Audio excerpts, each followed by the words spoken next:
It's always a joy to get to be with you on a Sunday evening. I love Sunday evenings. I love our fellowship time.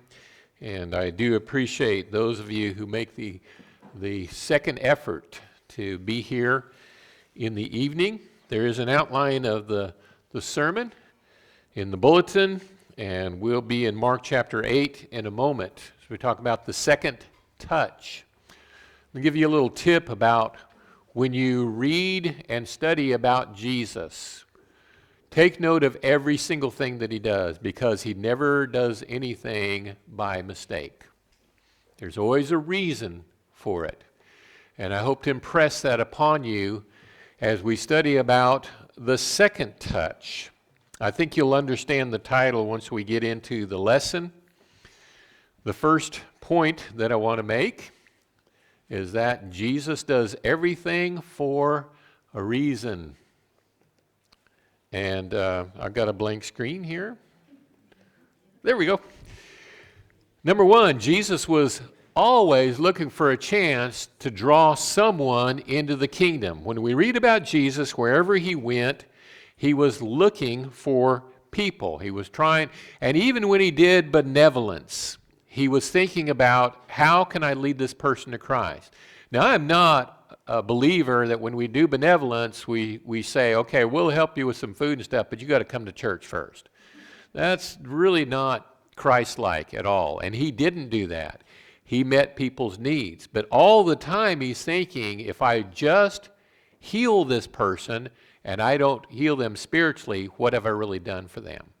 Same way, if we fill somebody's belly, but we really don't teach them the gospel, we haven't helped them near as much as we can help them. So we need to have that in the back of our minds as we're reaching out.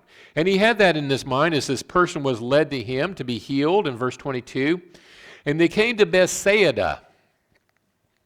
And they brought a blind man to Jesus and implored him to touch him.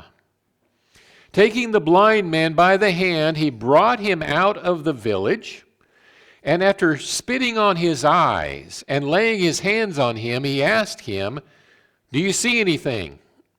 And he looked up and said, "I see men, for I see them like trees walking around." Then again, he laid his hands on his eyes, and he looked intently and was restored and began to see everything clearly. So here Jesus is presented with one of many opportunities to touch somebody's life. Here was a man who was blind, and he needed to be healed, and somebody had the faith to bring him to Jesus, believing this man can heal. But when Jesus does this, notice again, he doesn't do anything by mistake. It's all for a reason. Number two, Jesus intentionally performed this miracle outside the gates of Bethsaida. Did you notice that? As soon as he gets this guy, the first thing he does in verse 23 is he brought him out of the village. And I'm reading that and I'm thinking, why? Why would Jesus take him out of the village? Why not heal him in the village where everybody can see it, right? But he didn't do that for some reason. We're not told why. In the text here, we're told in Matthew 11, verse 21, that Jesus didn't have a good relationship with Bethsaida. Woe to you, Chorazin, woe to you, Bethsaida, for if the miracles occurred in Tyre and Sidon, which occurred in you, they would have repented long ago in sackcloth and ashes. And so something was not good about Bethsaida. And for some reason, Jesus takes this person and he leads him outside of the city gates before he heals him. Second thing we see is that Jesus healed this man in a very unique way. Folks, he spit in his eyes. Wasn't there an old expression, "Here, spit in your eye"? Do you remember that? Here, spit in your eye. I don't know if that came from this or not. But he spit in the man's eyes, and then he touched him. I've been thinking, as I was studying this passage, I was thinking about going through the Gospels and writing down the different ways that Jesus healed people. I'm not sure he ever did it twice the same way. Maybe he did, but I can't think of two instances. There was an instance, I think it's in John chapter 9, where he spit on the ground and he made mud and put it on the guy's eyes. That's as close to this one as I can think of. But this one was unique. Spit in his eyes and then laid his hands on him. What an interesting way to heal somebody. Another thing we notice in this passage, number 4, is that Jesus had a reason for not healing him completely the first time.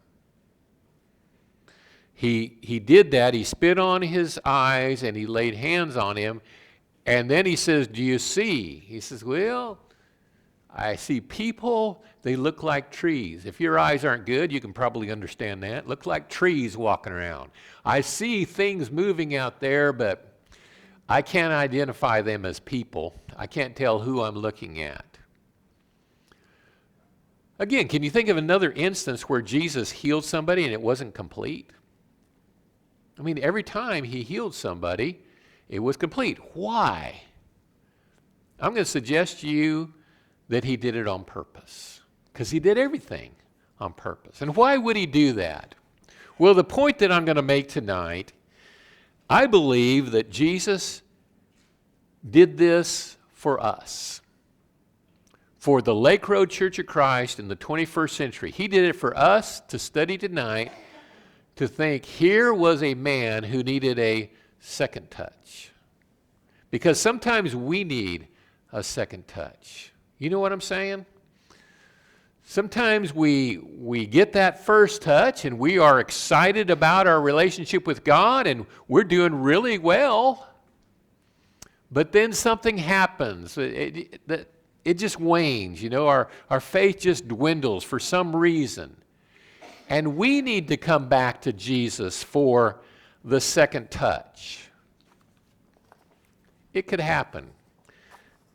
This man was healed slightly, but he needed the second touch so that he could see more clearly. Here's point B, what I want you to see.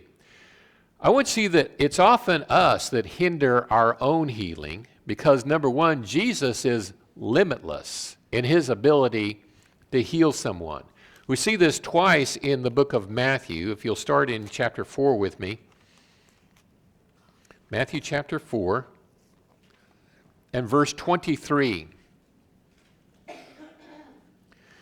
Jesus was going throughout all Galilee, teaching in their synagogues and proclaiming the gospel of the kingdom. Look at the end of the verse.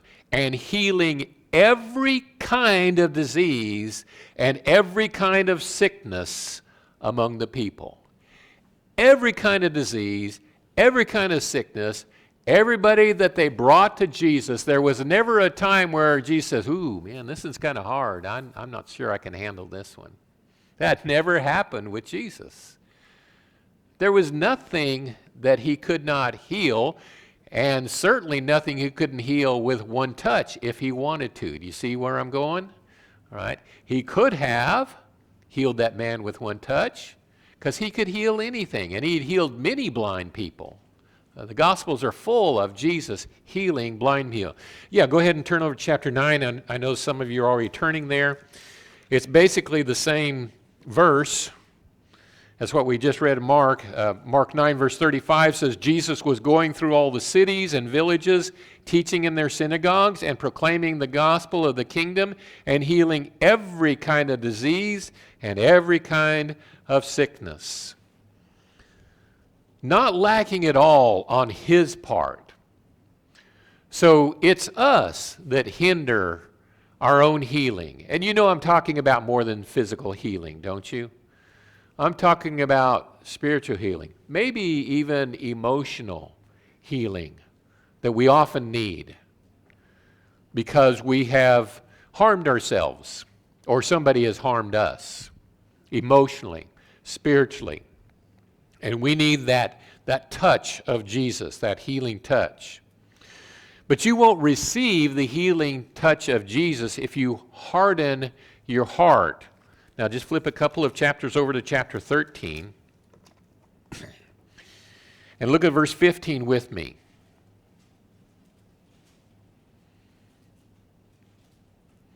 For the heart of the people has become dull. With their ears they scarcely hear, and they have closed their eyes. Otherwise they would see with their eyes, hear with their ears, and understand with their heart, and return, and I would heal them. We see again the willingness on Jesus' part. I want to heal them. But they need to see, they need to hear, they need to, in that last verse, they need to understand. You see the word understand there at the end of verse 15? Understand with their heart. I love this word. It is a word, syniami is the Greek word. It's a compound of two other Greek words. The first word means to send. The second word means to bring together or to put together. And so to send, to put together, it's mentally, it means to choose to comprehend. To choose. I decide I'm going to comprehend this. When we talk about understanding something, if we don't understand, it's not because it's so complicated we can't understand. Is the gospel complicated? It's not that hard. All right? It's really not that hard. But I have to choose in my own mind to do this. The second definition, to allow a teaching to connect with your mind. It's a choice. This word represents choice. We see the same, back up one verse to verse 14, where it says, you will keep on hearing, but will not sune ami. You will not understand. You will not allow the connection to be made in your mind. And really the more important one, look at verse 19, when Jesus is explaining the parable of the sower. He says in verse 19, when anyone hears the word of the kingdom and does not suni hami, does not understand it, the evil one comes and snatches away what was sown in his heart. When somebody hears the gospel and doesn't allow the connection to be made in the mind, Satan comes and snatches away the seed, snatches away the opportunity for them to hear it. It's a willingness on your part. That's what this word means, to understand, to receive it. I'll put up John 12, verse 40 for you here, which says, I think I will, He has blinded their eyes, and He hardened their heart, so that they would not see with their eyes and perceive with their heart and be converted, and I would heal them. And so we see again this receiving of the healing. You can't do that if you harden your heart. And then the last one there is Acts chapter 28, verse 27. For the heart of the people has become dull, and with their ears they scarcely hear, and they have closed their eyes. Otherwise they might see with their eyes, and hear with their ears, and understand with their heart, and return, and I would heal them. Do all three of those passages we just looked at, do those sound the same to you? They sound a lot the same, don't they? Three different authors. The first one was Matthew. The second one was John. And you know Luke wrote Acts. Three different authors. But we believe they used the same passage to do this in Isaiah chapter 6, verses 9 and 10. So each one of them quoting a different part. But they were saying, they're impressing upon us the importance of not hardening our hearts, of choosing to understand, making the choice. And that means you have to soften your heart. You have to want the message to get through. We hinder our own healing. Jesus sees a connection, though, between faith and healing. Now, I'm not going to talk about faith healing. I'm talking about a connection. There is a connection between faith and healing in the Luke account, the woman who has the hemorrhage. Let's read that together. Luke chapter 8. I don't know what your attitude is when you read about the healings. There's so many of them in the Gospels. I don't know if you just kind of gloss over them. It's easy to do because there's so many. Okay, Jesus healed somebody else. Think about the person's life. Yeah, Jesus did it many times, but this person got healed by Jesus. And in this case, this woman has suffered a long time. Look at verse 43. And a woman who had a hemorrhage for 12 years. Folks, that's a long time to bleed. 12 years she had a hemorrhage and could not be healed by anyone, which implies she had tried. She had been to many people, maybe many doctors. She was not able to be healed. Verse 44, came up behind him, touched the fringe of his cloak, and immediately her hemorrhage stopped. Now Jesus said, who is the one who touched me? And while they were all denying it, Peter said, Master, the people are crowding and pressing in on you. But Jesus said, someone did touch me, for I was aware that power had gone out of me.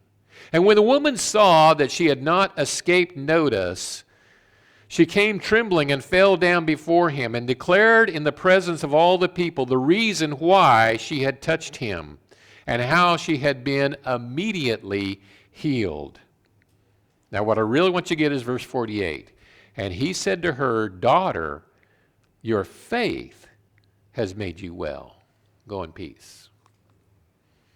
So here's a woman, 12 years she's been bleeding, but she thought, if I could just touch the hem of his garment. He doesn't even have to do anything. He doesn't even have to know I'm here. If I could just touch him, I would be healed. Now tell me that's not great faith. That's powerful faith. She believed if I could just touch him, I would be healed. And guess what? It worked. But as it worked, Jesus turns around and says, who touched me? And Peter says, are you joking? Look at the people who touched you. We're bumping into each other all the time. And you say, who touched you? And Jesus says, oh, no. I mean, who touched me? I know somebody touched me. And the woman, I'm sure by this time, thought she had gotten away with it, and she's trying to sneak away, and she realizes she's not going to get away with that. And she comes back and falls before him and explains the whole thing, how she was healed. But Jesus says, woman, your faith has healed you. Now, what does that mean? Her faith has healed her. Does that mean that it was her faith that healed her and not the power of Jesus? No, it doesn't mean that. But if she had not had faith, she would not have come to Jesus, would she? She would not have believed all I need to do is touch the hem of his garment. It was her faith that healed her because her faith brought her to Jesus. And that was the connection between faith and healing. It takes the faith. Does this sound like grace class to you? Okay. It takes the faith to bring us to the healing of Jesus. And that's the point that he's making. We hinder our own healing. And I'm not talking about physical healing. I'm talking about your spiritual healing. If you did not get spiritual healing today with everything that happened, whose fault is it? It's Jesus. It's not Jesus' fault. It's your fault. Okay? You choose to receive it. You hinder it by being weak in your faith, by not believing in Jesus. All right. Last point. Some need Jesus' second touch. We need it. Number one, the healing hand of Jesus enables us to see everything clearly. Let's go back to our main text in Mark chapter 8.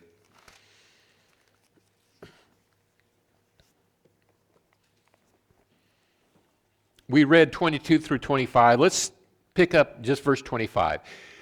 Then again he laid his hands on his eyes, and he looked intently and was restored and began to see everything clearly. Now look at verse 26. And he sent him to his home, saying, do not even enter the village. Remember the problem he had with Bethsaida? Now he heals this guy. He says, don't even bother going back into the village. Just go home. That's interesting, isn't it? Jesus did everything for a reason. I'm telling you. These little things, sometimes we miss them in the text. But that was important. I don't know why. I don't know what he was implying with this guy. Maybe he's saying they're not going to listen to you. Just go on home. Okay? Just go home and be thankful that you are healed and you can see. But this man needed a second touch. A second touch. How many of you remember the cornflakes commercial? Try them again for the first time. You remember that cornflake commercial? Try them again for the first time. If you're nodding your head yes, you just dated yourself. That was 1988. And some of you may be too young to remember that, but no, not most of this crowd. We're old enough to remember. What had happened was cornflakes was really popular, for a long time, but about the 70s, it became less popular as there were so many choices out there. And so in 1988, they came up with a slogan, try them again, try cornflakes again for the first time, that doesn't even make sense, does it? If you're trying it again, you're not doing it for the first time. But it was a great slogan. It was very successful for them. And I tried it. I did. I went out and bought some cornflakes. I thought, I'm going to try that again. Yeah, these are pretty good, Well, sometimes we need that try it again for the first time. Right? We need to come back to Jesus and be restored with that second touch because we want to do the will of God. I know we do. But we just kind of lose our way a little bit. We just get off track. And we need to come back to Jesus and say, Jesus, could you touch me again? Could you heal me one more time? Number 2, we need spiritual healing. And we need it far worse than we need physical healing. Back in Mark chapter 2, Jesus, he got Levi. We know him more as Matthew, but Matthew the tax collector, he got him to come be his follower. And when Matthew came, he got all his tax collector buddies together and invited Jesus over, and Jesus had a dinner with them, which sounds like a great idea, right? Unless the scribes and the Pharisees see you. And now it's a problem. I can't believe he did that. He is eating with tax collectors and sinners. Can you believe that? Jesus reacts to this. He says in verse 16, they say, why is he eating with the tax collectors and sinners? Verse 17, and hearing this, Jesus said to them, it is not those who are healthy who need a physician, but those who are sick. I did not come to call the righteous, but sinners. So how many at that dinner were physically sick? None of them that we know of. They're spiritually sick. These are the tax collectors. These are the sinners. These are the ones who need salvation. So he's not talking about physical healing, is he? He's talking about spiritual healing. We need a physician. And that is the higher priority, is it not? And we're so concerned about our physical healing and, the old bursitis is flared up again and I better get that checked. We're quick to take care of that. What about when we are not doing as well spiritually as we ought to do? Isn't that more important? Isn't that the one that's going to matter in eternity? This old body is going to be done away with.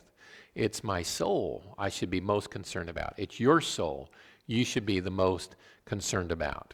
Spiritual healing, and Jesus is good at that. Number 3, within the church is the spiritual healing that we need. This is where you get the spiritual healing. Now, I'm going to jump ahead to Revelation 22, which we're not studying till Wednesday. But I made the point in chapter 21 that chapter 21, the new heaven and the new earth, is the church and not heaven. And that spills into the first 5 verses of chapter 22. And verse 2 in particular says, on either side of the river was the tree of life, bearing 12 kinds of fruit, yielding its fruit every month, and the leaves of the tree were for the healing of the nations, which I believe for a long time that was talking about heaven, but why would it be for the healing of the nations if it's heaven? I believe he's talking about the church.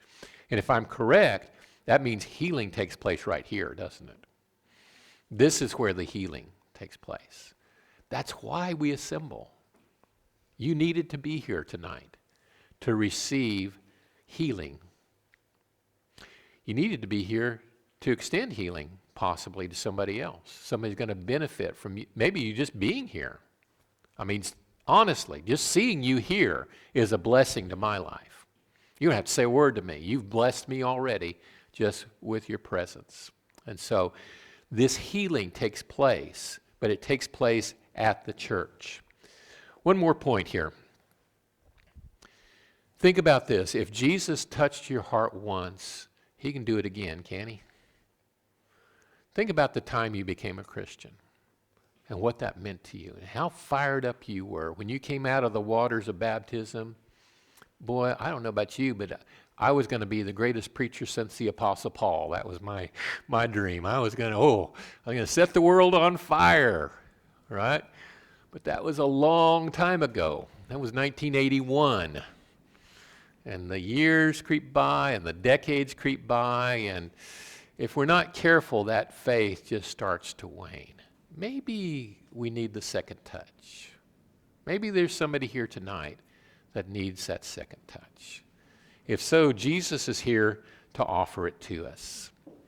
And you can receive it. You can have that closer walk with Jesus, which we're about to sing about. Just a closer walk with thee. That's what I desire. If that's what you desire, and if you're needing to respond in some way, please come as we stand and sing. Hello, I'm Curtis Hartshorn, and the message you just watched was filmed right here at the Lake Road Church of Christ. Glad that you watched the message, and that's very beneficial, but you know what would be even more beneficial? Is if you were right here in one of these chairs this next Sunday. Our service times are right there on the screen, and our address. We're on the north end of Gore, Oklahoma, and we would love to have you. You also, if you want, there's a way to donate. There's a QR code there on the screen that you can scan that takes you to a link where you can donate, or you can just send money to our address. We're not soliciting funds, but we're a small congregation, and every little bit helps. More importantly, it'd be great if you would come to join us. We would really like to get to know you. God bless you.